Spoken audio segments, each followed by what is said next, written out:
The Monroe Doctrine from President James Monroe's 7th Annual Message to Congress, December 2, 1823.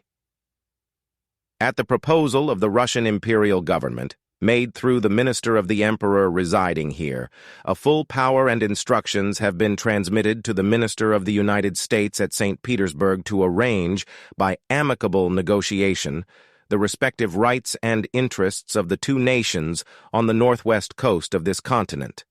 A similar proposal has been made by His Imperial Majesty to the government of Great Britain, which has likewise been acceded to. The government of the United States has been desirous, by this friendly proceeding, of manifesting the great value which they have invariably attached to the friendship of the Emperor, and their solicitude to cultivate the best understanding with his government.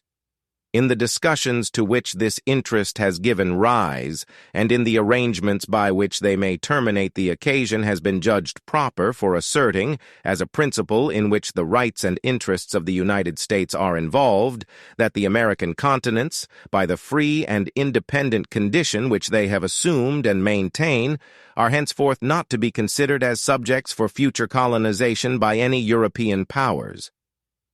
It was stated at the commencement of the last session that a great effort was then making in Spain and Portugal to improve the condition of the people of those countries, and that it appeared to be conducted with extraordinary moderation. It need scarcely be remarked that the result has been so far very different from what was then anticipated. Of events in that quarter of the globe with which we have so much intercourse, and from which we derive our origin, we have always been anxious and interested spectators.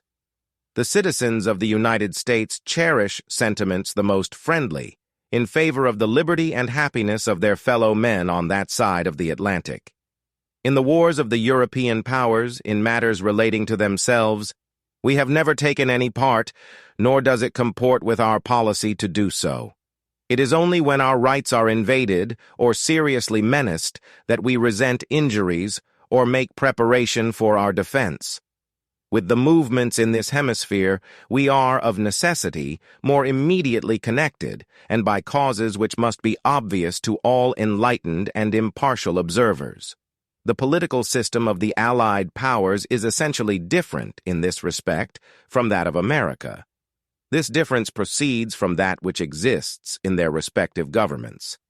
and to the defense of our own, which has been achieved by the loss of so much blood and treasure, and matured by the wisdom of their most enlightened citizens, and under which we have enjoyed unexampled felicity, this whole nation is devoted. We owe it, therefore, to candor, and to the amicable relations existing between the United States and those powers, to declare that we should consider any attempt on their part to extend their system to any portion of this hemisphere as dangerous to